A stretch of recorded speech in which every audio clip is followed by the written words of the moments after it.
One. Aloha. Welcome to the Mr.G podcast. Today is episode 7. Now, God said everybody should rest one day, but I don't actually follow everything that God says. So, this is the 7th straight day. I'm doing this every day, and I hope you guys enjoy me every day. You can find the Mr.G podcast on wherever you get your podcasts: Amazon Podcasts, Spotify Podcasts, Apple Podcasts. And also, I upload the entire VOD, the entire video, the entire podcast on Twitter every day. Because thanks to Elon Musk, now you can upload up to videos up to 2 hours in length on Twitter.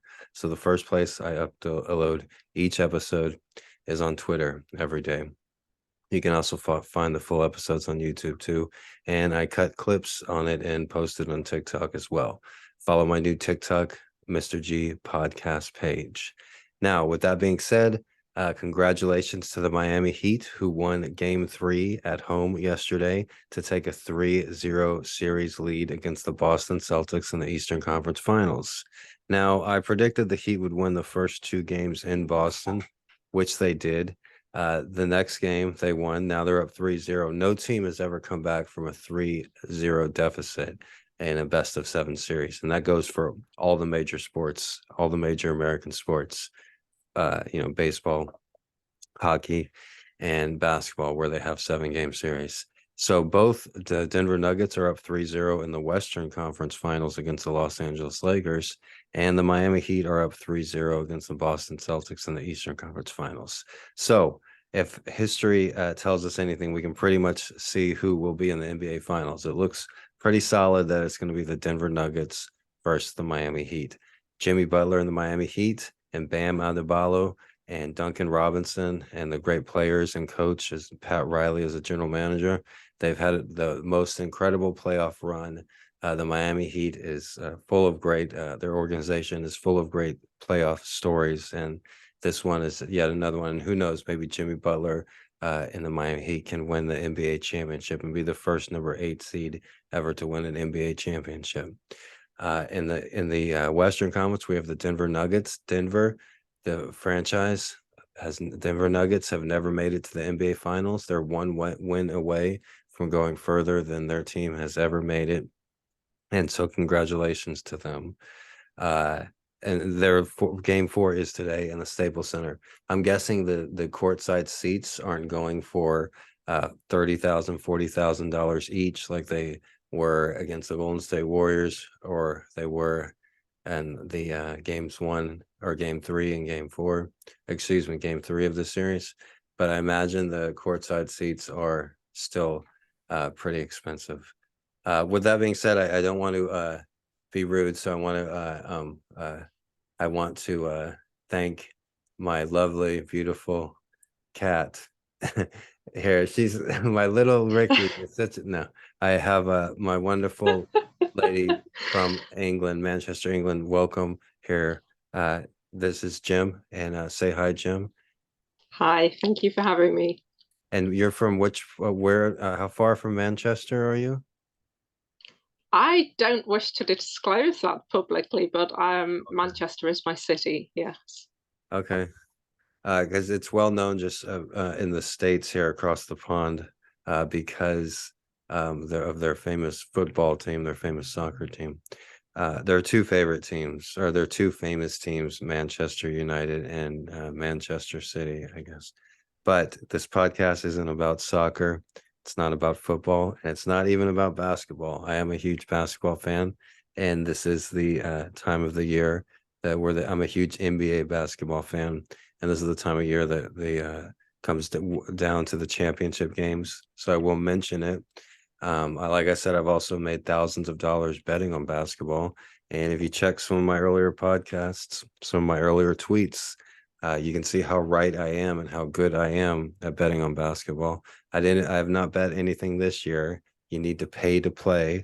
But just last year, I made almost $1,000 and paid a lot of bills this time last year, betting on basketball and using some of the tricks that I've talked about in this podcast. Not many people pick the Denver Nuggets to sweep the Los Angeles Lakers, and who knows? Maybe they won't. Maybe the Lakers will come out in Game 4 today and make it somewhat of an more interesting series, a gentleman's sweep. Maybe the Nuggets will win in 5. I still think it'd be hard for the Nuggets for the Miami Heat to close out the Boston Celtics, and the refs are going to be siding with the team that's down 0-3, the Lakers and the Celtics, because each NBA game represents almost millions of dollars in revenue, almost $1 billion in revenue. Each playoff game is over $1 billion in revenue for the city and for the NBA. And so money talks and bullshit walks. And so there's going to be a lot of bullshit calls because they don't want a sweep. They don't want the Nuggets to sweep the Lakers. However, the Nuggets are just a much better overly matched team. The Nuggets are a much better team than the Lakers, and I think that was proven in Game 3. The Lakers threw everything they had, and it still wasn't enough. And basically, the Nuggets kept them just at arm's length until they had to just push them away. And I think the same thing's going to happen today. I think the Nuggets will sweep the Lakers because they're that good of a team. As far as the Eastern Conference, I don't think the Heat are going to be able to sweep, but I think they'll win in 5, just like they did in the first round against the Milwaukee Bucks. All right, so enough hoops talk right there. I invited my guest here today because we're actually going to be talking about sleepwalking. And now, sleepwalking is something that I'm familiar with. I do it all the time. No, seriously. Is your mic on mute, Jamie? Because I expected to hear a laugh after that joke, and I didn't. Well, I didn't get I'm not any. I'm not the talent here, you know. I didn't It's get. I go to cold room there. Seriously, sorry. sleeping not necessarily, but dreaming is a uh, mystery in some ways. Scientists still don't know why that we dream. And my lovely guest here, she whenever I'm sleeping around her, I somehow manage to have the craziest dreams. But scientists don't really know why we dream or what that exact purpose is or why animals dream. And it's proven that animals also dream. You can see your cats and dogs dreaming. Your dogs, they're when the most common, you can dream in any state, but the most common sleep state to dream in is REM sleep state, rapid eye move sleep. And generally, if an animal is in REM sleep state, then he's dreaming, he or she. I don't know what the animal's pronoun is, but the animal is dreaming. So when you see your cat's eyes flickering or you see your dog's whiskers flickering, that means that they're in deep sleep. And I have a cat here, Kirk. You knock him out, you could go up to him with some cymbals and be like, "Bang," and he's still asleep. Like he's in deep sleep. And I see Kirk having the most craziest dreams. And humans are the same way.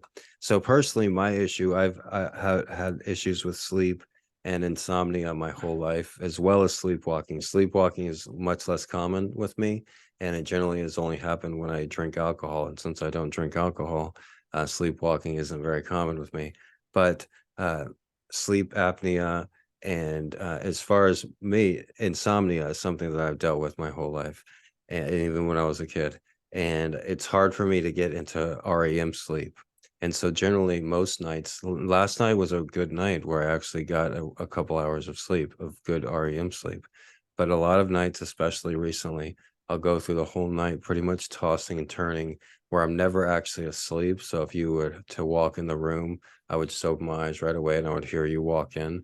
And I'm kind of in like a semi-conscious state where like all these different thoughts are flooding in your brain, and sometimes they're mixed up and a hodgepodge of like different things that you've seen, like just like weird shit. Like somebody will come up with a tube of peanut butter and just start patting it on your face, and then you start flying away, or like just weird ass shit. Like, and I'll do that for the whole night, which it does correlate to some rest for your mind and body. And that's one reason why they've determined why you need to sleep, because you need to rest your brain and your body and everything else. So some people, like I've seen old-fashioned people say, oh well, you know, even if you can't sleep, you just want to lay there and get some body rest. You know, I've heard older people say that. But the best advice I've heard, having insomnia my whole life, is if you can't sleep and you know you're not going to go to sleep, the best thing to do is get up, read a book, watch something on TV, take advantage of the time. Because if you spend the whole night just tossing and turning, then the next day you're even more tired, and you lost all those hours by doing nothing and not resting yourself. So last night, well, like I said, was a good night. Normally, I'll toss and turn. When a bad night, I'll toss and turn the whole night, and then I take a long nap. During the nap, I'm so tired, you know, in the afternoon of the next day, that I'm actually able to get an REM sleep much easier. So I could fall asleep wherever, and then within 50, I'll sleep for a couple hours. But during those couple hours, I get the important REM sleep that every mammal needs. And then I wake up, you know, tired, and or I wake up sometimes more refreshed, but mentally better. And personally, I've had a lot of experiences with lack of sleep. You know, I've had to sleep at really tough locations and in really different spots. So I have a lot of experience. But as far as sleepwalking goes, like I said, that generally it's only happened when I drank alcohol. And since I don't drink alcohol, it's not that common. But one thing they say is you never want to wake up a sleepwalker. And one reason why is because a sleepwalker, if you wake them up when they're sleepwalking, they could go into shock because they open their eyes and they don't know where they're at or how they got there. When you see somebody sleepwalking, a lot of times, most of the time, their eyes are open. And I've been awoken while I was sleepwalking a few times. Once was when I was staying in a house with a bunch of people, and I just found myself in the kitchen with everybody laughing at me. And that's because I would go in the kitchen and start just opening cabinets and scratching the walls. And sometimes I'd like go in the closets thinking that they were bathrooms, and just like wander around, and my eyes are open a lot of these times. But I always had roommates like to like help me back to my place or whatever, and to make sure I didn't wander outside, which I sometimes have done. And sleepwalking has gotten so bad. There have been people that have committed heinous acts, and were found not guilty because they were sleepwalking during the time. People can go in their cars, drive places, you know, be totally asleep, but like there have been instances of people being pulled over while they were sleepwalking. And um the scariest time, one of the scariest times the scariest time that I awoke when I was sleepwalking, I totally went into shock. And that wasn't when I was awoken in my living room. And the thing about going into shock, and when you're sleepwalking, your eyes are already open. So one of the craziest things I ever experienced was when I was awoken while sleepwalking. And it's not like you open your eyes and you're in like a new environment, like, oh, hey, where am I? No, it's more you're just there, like you try time port. And that was the freakiest thing I ever experienced. So it's like we're talking right here, right now, and all of a sudden, boom, you're like on top of a mountain, and it's Antarctica. That was exactly what it's like, except it wasn't Antarctica. All of a sudden, it was boom. Like first, I was like walking like in a jungle, and the daylight is out. I'm like, oh, nice jungle. All of a sudden, boom. I just open my eyes, and even then, I didn't even remember the jungle. I just opened my eyes. I didn't know where I came from or who I was or what my name was. I opened my eyes, and I'm on the bottom of a ravine, standing on an upside down shopping cart, like standing like I'm you know, Daniel's son in the Karate Kid with on one foot, and the water's just getting higher and higher and higher. And I'm just like, oh my God. And my arms are just out, because when somebody goes into shock, a lot of times their arms are like this because they can't move their arms. They don't, that's a characteristic of people that go into shock. So I'm there, and I don't know how I got there or what I'm doing there, but the rain is just coming down, and I'm in the bottom of this cliff, and there's like 6 foot walls on both sides of me, and the water is just getting higher and higher, and I can barely move, and I hear like foreign people yelling in the distance, kind of like right now. But like, yeah, I hear like foreign language in the distance, like blah, blah, blah. I'm like, where am I? Am I in Asia? You know, how did I get here? Who am I? You know? And then I hear some, blah, blah, blah, hey, blah, blah, and then they like throw me a huge branch, and then I climb up the branch out of the ravine, and I'm like fucking naked. I'm like naked, and then they're like, "You almost died. You know, what were you doing in there?" You know, and then I came through, and they put me back in the tent, and then I had I was like laid naked in my tent. They're like, "How the fuck did you get to that tent?" Yeah, I was staying in a tent, and I guess backtrack if you want to know how I've gotten to the ravine is I won't backtrack too far, but I'll backtrack a little ways. So I found myself in a part of Hawaii that I'd never been before. And I walk through this jungle. And as I'm walking through the jungle, I see like some Hawaiian kids walking out. I'm like, is it safe back there? And they're like, yeah, just watch out for the Micronesians. And I thought they said micro Asians. So I'm like looking for like tiny Asian people. But I walk back there, and apparently like there's these group of Micronesians. And for whatever reason, I'll tell you some other time, but I had a box full of like totally expensive liquor, like 40-year-old scotch, like 30-year-old scotch, like $200 bottles of wine.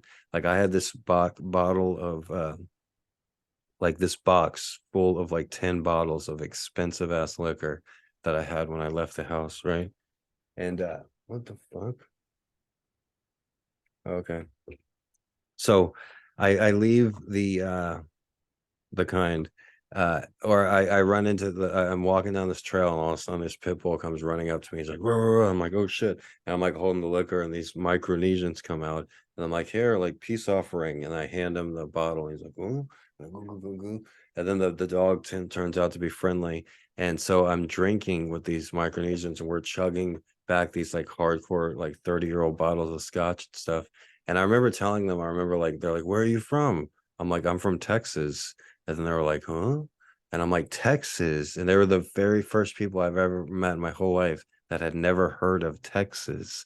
And I'm like, "Texas." And I spelled it Texas, Texas. And they still, like, the whole group of them, like five or six of them were like, "Oh, Texas?" Like, we never heard of.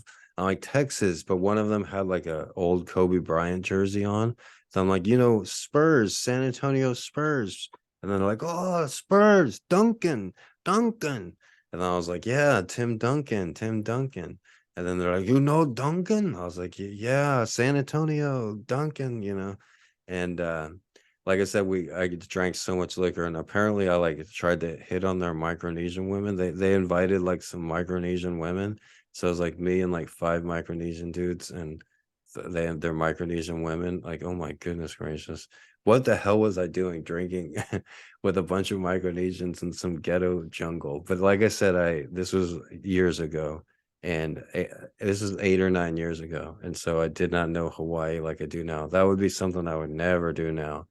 But I ended up drinking with those Micronesians. Then I pass out in the tent, and then I somehow like sleepwalk out of my tent and fall into the ravine. And luckily, the Micronesians were nice enough to pull me out of the ravine, because I don't know how long I would have made it like that. But but yeah, it was an interesting story. Another time I woke up sleepwalking in a strange house with a guy naked next to his wife or girlfriend, and she was naked, and I was just laying on the floor, and I had just like walked into this house like as I was sleepwalking, and into this person's bedroom and laid on their fucking uh floor. Yeah. Like I was like, "What the I know." Oh dear. Are Like, you sure you're "Sorry, not missing part of the wrong story here? house." Like, I'm just gonna sleep here. And like, but yeah, that's one reason why I don't drink alcohol, because I tend to sleepwalk. And since I live alone, it's not very, it wouldn't be good for me. There's a lot of reasons not to drink alcohol, but uh sleepwalking, that's on the top of my list. But yeah, thank you for listening, and thank you for watching. But this I gotta restart the meeting here. But yeah, aloha everybody. Have a great day. I'll be back for another episode tomorrow. And don't forget to lock your doors at night, because a sleepwalking Mr. G may wander in there. All right.